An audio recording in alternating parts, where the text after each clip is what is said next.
Eh bien bonjour à tous les amis, supporters, supportrices parisiens, amoureux du football, supporters de notre club, bienvenue à vous. Alors, il y a du nouveau dans le cas Neymar, toujours et encore, comme je vous l'ai dit, on va en bouffer jusqu'à la fin du mercato. Et c'est le directeur sportif du Paris Saint-Germain, Leonardo, qui a donc parlé sur RMC Sport du cas Neymar. Donc voilà, je vais vous dire ce que j'en pense, de ce que j'en ai conclu. Et on se retrouve donc tout de suite après ça, les amis.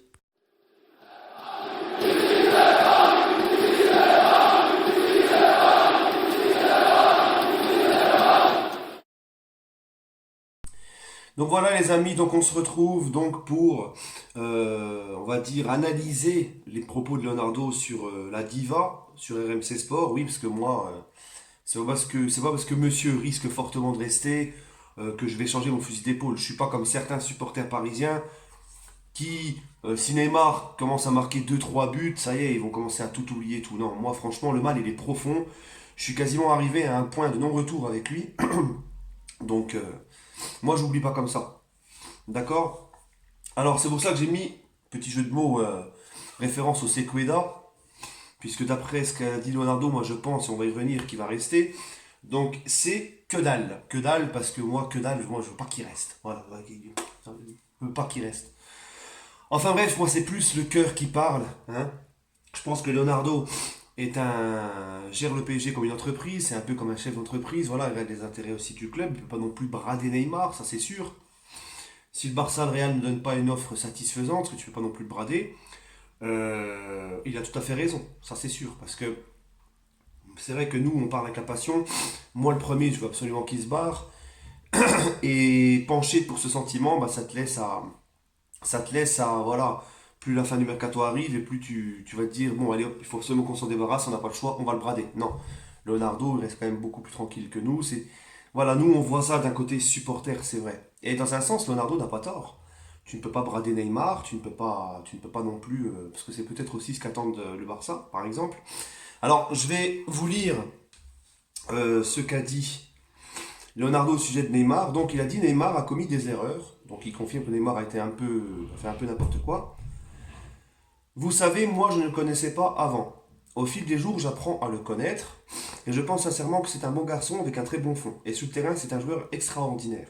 Ensuite, il a dit Neymar a encore 3 ans de contrat à Paris, il ne faut pas l'oublier.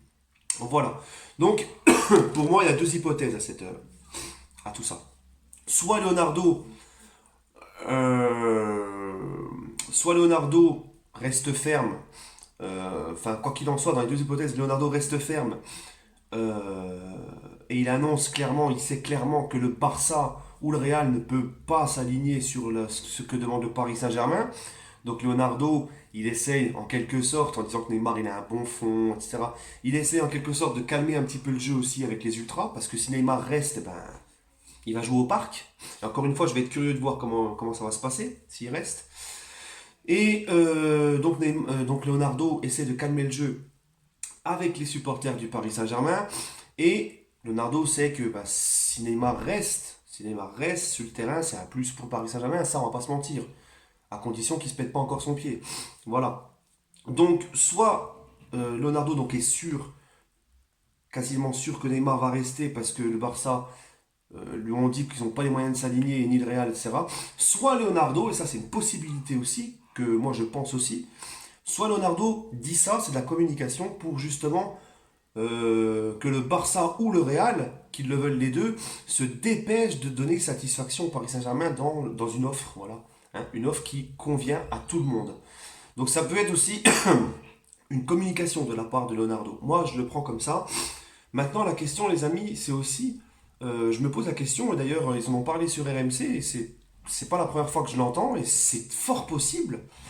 Moi, je pense aussi que ça peut être une stratégie du Barça pour foutre le bordel dans le PSG, dans le vestiaire du PSG, pour retourner le cerveau à Neymar et pour se venger tout simplement de ce qui s'est passé en 2017.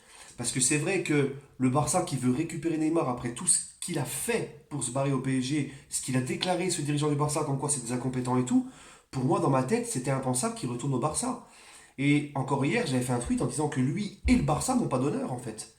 Parce que comment il s'est barré, ce qu'il a dit, ce qu'il a fait, porter plainte contre le Barça, traiter les dirigeants d'incompétents du Barça, fait tout ce qu'il y a eu.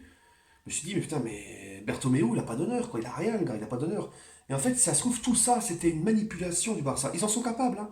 Le Barça, attention, les amis, c'est certes un club historique en Europe, c'est un grand club, mais au niveau des stratégies, des moyens qu'ils emploient et tout, c'est des grosses puputes, le Barça. Attention, eux, ils sont vraiment, ils rigolent pas. Je crois que au niveau puterie, il n'y a pas mieux, d'accord? Il n'y a, y a rien au-dessus. Ils sont sans scrupules.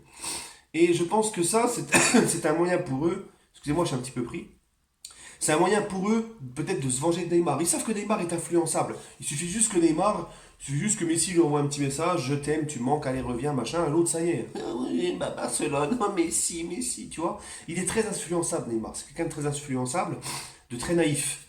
Donc, c'est possible aussi que ce soit une stratégie du Barça et que Leonardo s'en rende compte aussi, hein. Puisque Leonardo, il te sort ça quand même une fois que le Barça est venu emmener ses représentants jusqu'à Paris. Donc c'est vrai que bon, tu te dis, si les représentants du Barça ils se déplacent qu'à Paris, si c'est juste une manipulation, ça fait un peu gros. Mais ils en sont capables. Mais je pense que sincèrement, là, ce qui se passe, c'est que Leonardo s'est rendu compte bah, que le Barça ou le Real n'ont pas les liquidités et ne veulent pas forcément séparer de un ou deux joueurs et donner satisfaction au PSG, puisque le PSG apparemment demande minimum 140 millions d'euros au Real ou au Barça, plus des joueurs, puisqu'il faut rentabiliser les 3 dernières années de contrat qui restent à Neymar, c'est-à-dire 140 millions d'euros, ou alors, s'il n'y a pas de joueurs inclus, le PSG demande au moins 200 millions d'euros. Le Real, le Barça, apparemment, sont incapables de s'aligner sur ces deux offres-là, joueurs plus liquidité ou liquidité tout court. Donc voilà, on en arrive à ce point-là. On en arrive à un point où il devrait rester. Alors maintenant, les amis, franchement, parce que moi, pour ma part, je vous l'ai dit, c'est mon cœur de supporter qui parle, je suis arrivé à un point de non-retour. Comment ça va se passer s'il reste? Comment le parc va réagir? Comment lui va réagir? Déjà, premièrement, je pense que il faudra qu'il fasse encore plus. Il faudra qu'il fasse encore plus. Là, il n'y aura plus aucun écart de sa part. On ne veut plus aucun écart de sa part. Il faudra qu'il se donne sur le terrain. Bon, ça, j'en doute pas, quand il est sur le terrain, c'est une machine, ça c'est sûr, il y a pas à dire. Il va falloir qu'il répare sincèrement son pied, qu'il change la vis, comme l'a fait Cabella. Cabella, il a le même problème, il a changé la vis, ça se passe impeccable. Il va falloir qu'il commence à. Et, et puis qu'il se fasse petit, et qu'il se bat comme un malade sur le terrain, qu'il fasse de grandes choses en Ligue des Champions, qu'il se fasse sincèrement petit. Et moi, si vraiment il reste, moi je demande, si je suis Leonardo, je lui dis maintenant, tu portes tes coronesses, pour une fois, tu portes enfin tes couilles, et tu vas devant la caméra et tu t'excuses. Et tu dis que oui, tu as manqué de respect, que tu t'excuses et que c'est fini, et que tu vas tout faire pour se faire pardonner, et que tu vas tout faire pour tout donner au PSG. C'est déjà la première chose à faire pour lui. Hein. Déjà, ça lui montre qu'il n'est pas au-dessus du club, ça lui resserre les boulons, d'accord. Je sais pas comment vous dire, voilà, ça lui montre qu'il est plus au-dessus du club et que voilà, il faut qu'il rentre dans le rang, que maintenant c'est plus la petite diva qui fait ce qu'il veut. Voilà. Et au niveau de son orgueil, de son ego, hein, s'excuser, vous inquiétez pas que ça va le. Moi, c'est la première chose que je ferai. Et encore, ça n'excusera pas tout. Il faudra vraiment que le bonhomme, il fasse plus, doublement plus, pour se faire pardonner. Parce que moi, comme je vous l'ai dit, les amis, hein, s'il reste, il va pas falloir me dire, ah, t'as vu Neymar, hein, il a fait un petit pont, il a mis un doublé contre le stade de Reims. Ah bah, c'est bon, Neymar, c'est oublié. Non, non, non, non, non. Moi, j'oublierai pas comme ça, les amis. Je n'oublierai pas comme ça. Je peux vous dire que j'ai encore grave le seum et qu'à l'heure actuelle, j'espère encore que le Barça ou le Real vont donner satisfaction au PSG pour qu'il se casse. Parce que moi, je suis arrivé à un point de non-retour. Donc, s'il reste, on n'aura pas le choix, on va pas non plus le brader, mais il faudra vraiment, vraiment, vraiment, vraiment, vraiment, mais vraiment que le mec rentre dans le rang et et d'abord en premier lieu qu'il s'excuse publiquement. Voilà les amis, bah écoutez, dites-moi ce que vous en pensez. J'ai une gueule de dégoûté, mais c'est comme ça. On va pas non plus le brader. Dites-moi ce que vous en pensez, les amis. Et sur ce, on se retrouvera demain pour l'avant-match de Rennes-Paris Saint-Germain. Merci à vous et allez Paris.